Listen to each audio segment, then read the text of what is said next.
नमस्कार सभी को। आज का जो हमारा लेक्चर है वो लेक्चर है साउंड यानी ध्वनि ऊर्जा बोल सकते हो या ध्वनि तरंगे बोल सकते हो। तो ध्वनि क्या है? ध्वनि एक ऊर्जा का ही पार्ट है, ऊर्जा का ही रूप है बोल सकते हैं। आज हम पढ़ेंगे, आज हम एक्चुअली ध्वनि का बेसिक चीजें पढ़ेंगे। ध्वनि क्या होती है, ध्वनि के लिए माध्यम की रिक्वायरमेंट है या नहीं, माध्यम होगा ध्वनि होगी, माध्यम नहीं होगा तो ध्वनि हमें सुनाई देगी। हमें फोन से कोई साउंड सुनाई देती है तो हम भागते हो जाते हैं, हमारे मैसेज आ गया। हमें मम्मा की आवाज हमें बुलाती है मम्मी, तो उसकी आवाज हमारे कानों तक पड़ती है। हमें कोई भी आवाज लगाता है वो हमारे कानों तक पड़ती है, हमारे कर्ण पटल पर हमें संवेदनशील या संवेदना फील होती है। तो हमें क्या पता लगता है कि हमें कुछ बुला रहा है या हमें कोई आवाज दे रहा है।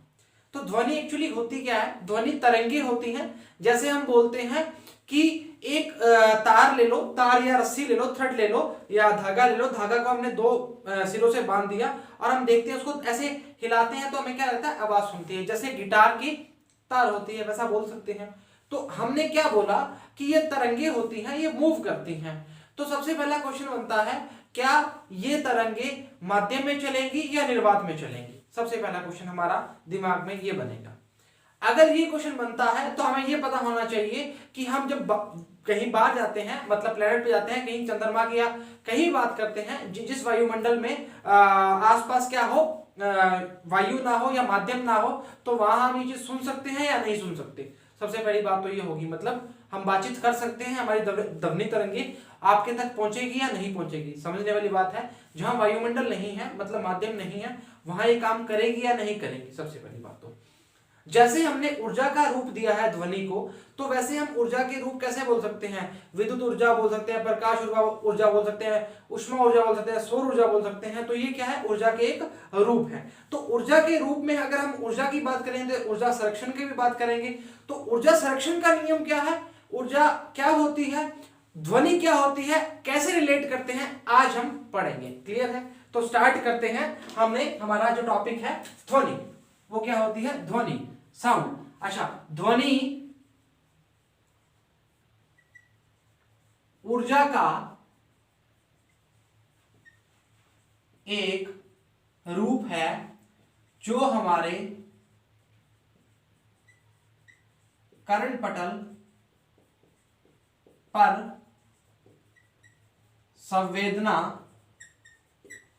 उत्पन्न करता है। ये तो बात होगी हमारे कानों तक पहुंच गई, और वह संकेत हमारे मस्तिष्क तक पहुंचते हैं। तो यह तरंगे ध्वनि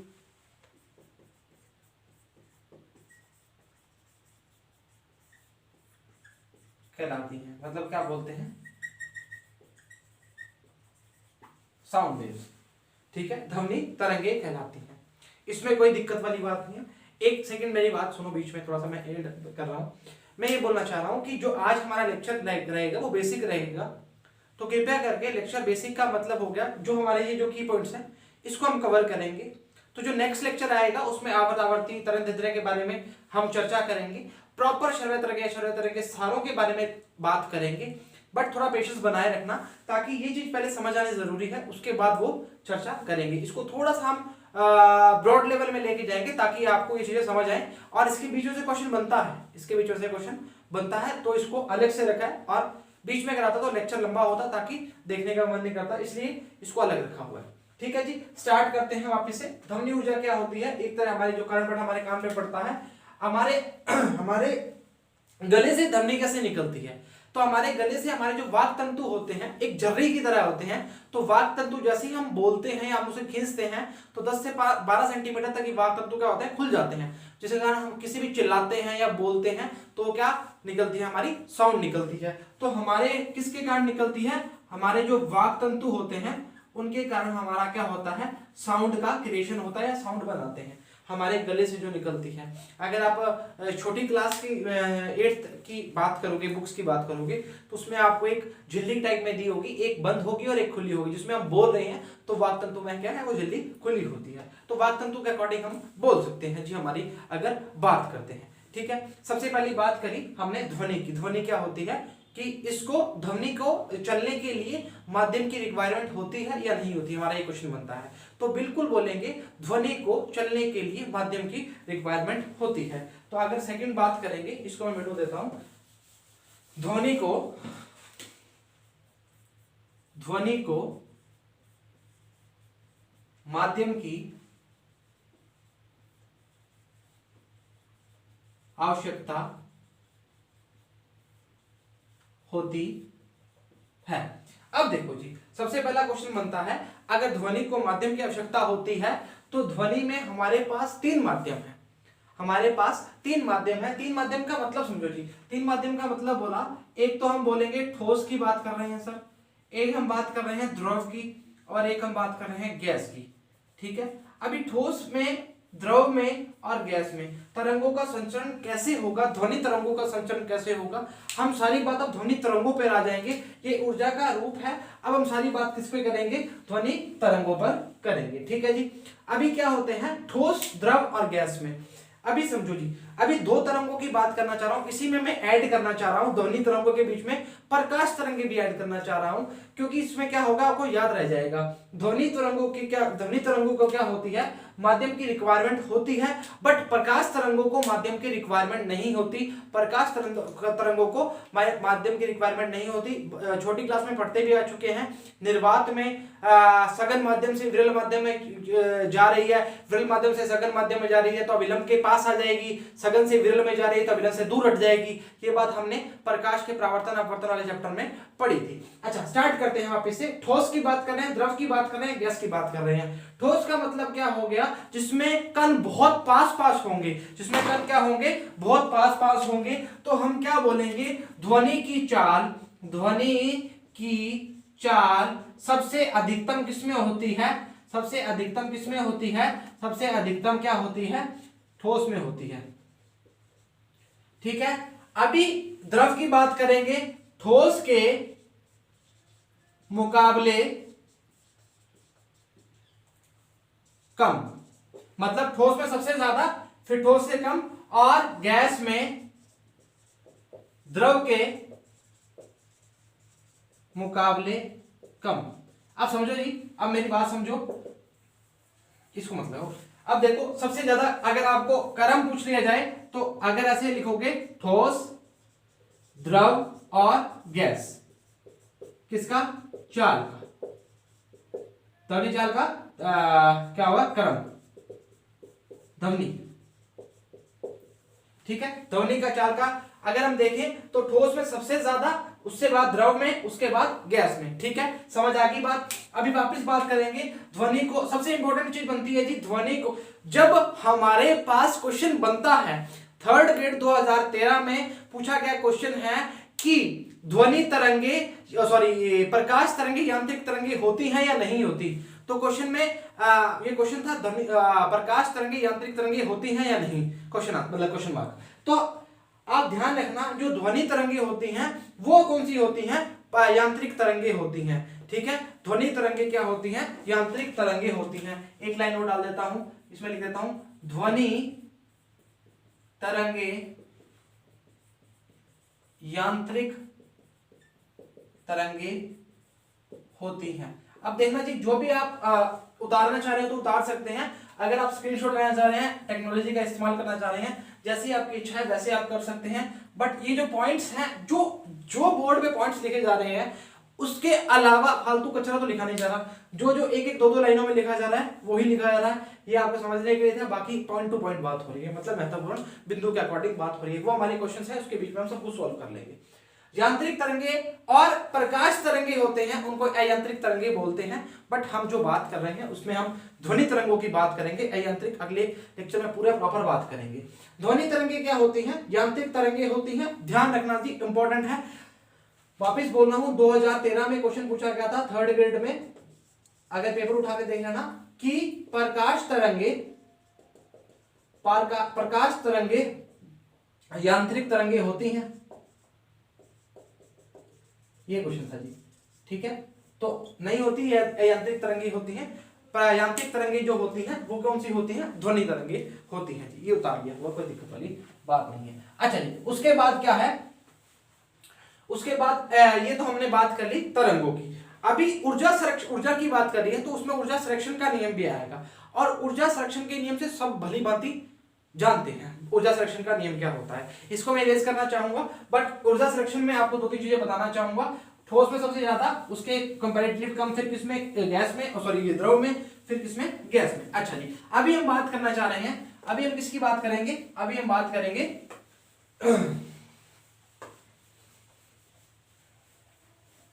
साउंड की। साउंड की तो कर ही दें। अच्छा, करते हैं, ऊर्जा संरक्षण की करेंगे। अच्छा, ऊर्जा संरक्षण क्या होता है? ऊर्जा संरक्षण, अब देखो बिल्कुल आसान है। ऊर्जा को ज्यादा लाइनों में नहीं लिखेंगे, ऊर्जा को ना उत्पन्न ना नष्ट, एक रूप से दूसरे रूप में स्थानांतरित किया जाता है। अभी देखो, ये पढ़ाने का रीजन क्या था?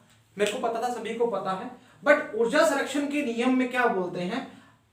ऊर्जा को ना उत्पन्न किया जाता है ना नष्ट किया जाता है, एक रूप से दूसरे में स्थानांतरित किया जाता है। इसके बीच में दो तरंगों का टाइप पूछा जाता है। मतलब ऐसा पूछा जाता है, ऊर्जा संरक्षण के हिसाब से, जितना पूछा जाता है बताऊंगा, ऊर्जा संरक्षण के हिसाब से तरंगों को कितने भागों में बांटा गया है? तो होगा प्रगामी तरंगे और अप्रगामी तरंगे। क्या होगा? प्रगामी तरंगे और अप्रगामी तरंगे, उसके अलावा कुछ नहीं पूछा जाता। तो प्रगामी तरंगे और कौन कौन सी? अप्रगामी तरंगे। प्रगामी तरंगे और अप्रगामी, इसको बोलते हैं प्रोग्रेसिव वेव और इसको बोलते हैं स्टेशनरी वेव। स्टेशनरी, ये आगे मूव करती है, ये किसी दो फिक्स पॉइंट पर क्या करती है? घूमती रहती है। वो बताएंगे जी अभी, आपको कोई टेंशन, बाकी आगे इतना पूछा नहीं जाता। ठीक है, तो प्रगामी तरंगे और अप्रगामी तरंगों की बात कर ली। ठीक है जी, अभी एक चीज और पूछते हैं। ठीक है, ये तो हो गया ऊर्जा के बाद में। ऊर्जा के बाद में हमने क्या बताया? ना उत्पन्न किया जाता है और क्या किया जाता है? ना नष्ट किया जा सकता है, एक रूप से दूसरे रूप में स्थानांतरित किया जा सकता है। ये तो हमारी बात होगी किसकी?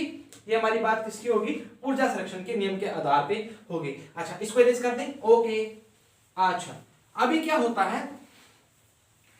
अभी होता है ध्वनि तरंगों की जो माध्यम होता है, वो हमने क्या बोला था कि जहां सबसे ज्यादा माध्यम होगा वहां ध्वनि तरंगें ज्यादा सुनती है। ऐसा हम बोलते हैं जी, होता ही है। अभी बोलते हैं कि ध्वनि तरंगों की जो प्रकृति होती है वो अनुदैर्ध्य होती है या अनुप्रस्थ होती है, चार ऑप्शन में आता है। तो हमेशा ध्यान रखना जी, जो ध्वनि तरंगों की प्रकृति या ध्वनि तरंगों को अनुदैर्ध्य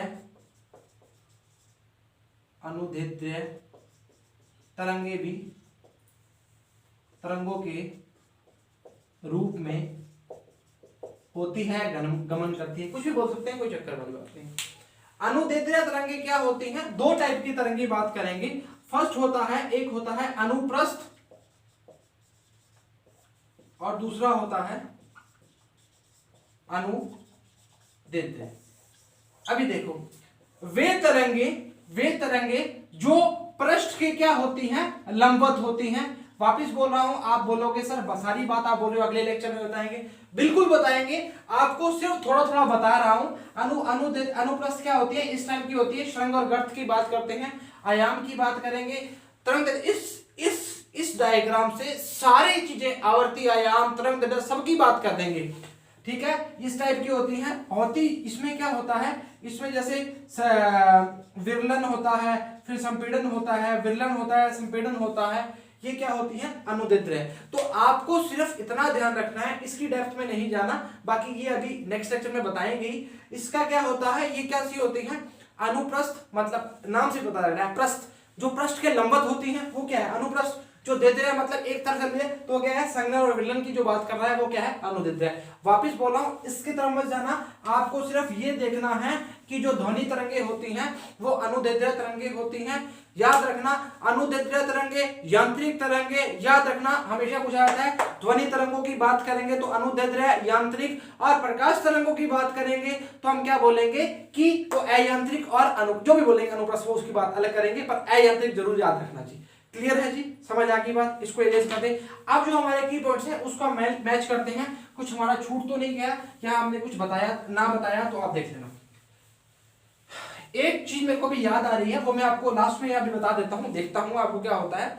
एक आपका क्वेश्चन पूछा जाता है कि मैक नंबर क्या होता है या ध्वनि की चाल क्या होती है, तो आप ध्यान रखना जी 331 मीटर पर सेकंड की बात करते हैं, जैसे हम जो भी है 331, वैसे 332 बोलते हैं, बट एनसीईआरटी की किताब में 331 है, तो आपके एग्जाम में 331 को ही सही माना जाएगा। आप एक बात ध्यान रखना जी, जो मैक नंबर होता है, मैक नंबर क्या होता है ध्यान रखना, एक मैक नंबर क्या होता है थोड़ा ध्यान रखना, एक मैक नंबर होता है जी बराबर में वस्तु की चाल अपॉन ध्वनि की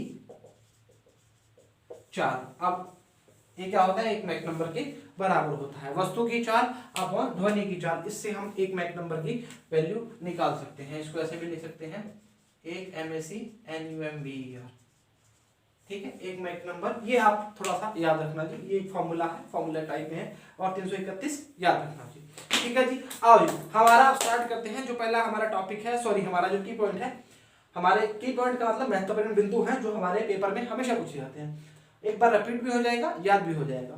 ध्वनि तरंगे क्या होती हैं? ध्वनि तरंगे वे तरंगे होती हैं जो हमारे कान में पड़ती हैं या हम उनको सुनते हैं, या कुछ भी बोल सकते हैं, सेंसेशन फील होती है, संवेदन फील होती है, वो क्या होती है ध्वनि तरंगे होती हैं। ध्वनि तरंगों के माध्यम की आवश्यकता होती है तो बिल्कुल 100% 100% माध्यम की आवश्यकता होती है। ये हमारा 2 क्वेश्चन क्लियर होते हैं। ध्वनि तरंगों के माध्यम क्या होता है तो हम क्या बोलेंगे, ये क्वेश्चन एक्चुअली ऐसे नहीं था। ध्वनि तरंगों का माध्यम क्या था, इसमें बोलेंगे कि 3 माध्यम में बांटा गया है। फर्स्ट है ठोस माध्यम के, हम बोलेंगे दूसरा है द्रव वाला, और तीसरा है गैस वाला। तो हम सबसे ज्यादा बोलेंगे ठोस में, फिर ठोस के कंपैरेटिव में उसमें, फिर उसमें। तो मतलब इसको ऐसे हम थोड़ा सा ऐसे लिख देते तो ज्यादा बढ़िया रहेगा। तो मतलब ठोस में सबसे ज्यादा, और उसके कंपैरेटिव में फिर द्रव में, फिर गैस में। मतलब हम क्या बोलेंगे, इसका जो रेशियो होता है वो इस टाइप से होता है, ऊपर मुंह खुला हुआ है मतलब ठोस सबसे ज्यादा है, फिर द्रव है, और फिर क्या है गैस है। ठीक है, तो इसमें परेशान मत होना जी, ये ऐसे लिख दिया जो, ठीक है। इसको ये क्वेश्चन इस टाइप से है, चंद्रमा में ध्वनि तरंगों का गमन होगा या नहीं, तो बोलेंगे नहीं होगा, बिकॉज वहां पर वायुमंडल नहीं है, मतलब वहां पर क्या है माध्यम नहीं है। तो माध्यम नहीं है तो हम क्या बोलेंगे, माध्यम की आवश्यकता है। अगर माध्यम नहीं है तो ध्वनि तरंगों की चाल क्या होगी, बिल्कुल शून्य होगी। ठीक है, यहां से बनता है निर्वात में भी नहीं चल पाएगी। अच्छा, ध्वनि तरंगे किस प्रकृति की होती हैं, अभी बात करके हैं। ध्वनि तरंगे जो होती हैं वो अनुदैर्ध्य प्रकृति की तरंगे होती हैं, अनुदैर्ध्य प्रकृति की तरंगे होती हैं। ठीक है, अनुदैर्ध्य अनुप्रस्थ बता चुके हैं आपको। ऊर्जा संरक्षण का नियम क्या होता है, ऊर्जा को ना उत्पन्न किया जाता है, ना उत्पन्न और ना नष्ट, ना उत्पन्न और ना ही नष्ट। ठीक है जी, मेरे को लगता है होपफुली आपको समझ आया होगा। आज का लेक्चर इतना इंपॉर्टेंट था, इतना बेसिक था, जिसने भी साथी ने ये लेक्चर नहीं देखा, मतलब सेकंड जो लेक्चर देखने से पहले ये नहीं देखा, तो जितने भी मिनट का लेक्चर है, 15-17 मिनट जितना भी मिनट का लेक्चर है, वो जरूर देखें ताकि आपको समझ आए कि होता क्या है एक्चुअली। ये चीजें क्लियर होंगी तो काम आगे बढ़ना स्टार्ट होगा। अगर हम अनुप्रस्थ अनुदैर्ध्य की बात करेंगे, आगे आवर्ती उस डायग्राम से सब कुछ बात करेंगे ताकि आपको समझ आ सके। तो आज के लिए इतना ही, जय हिंद।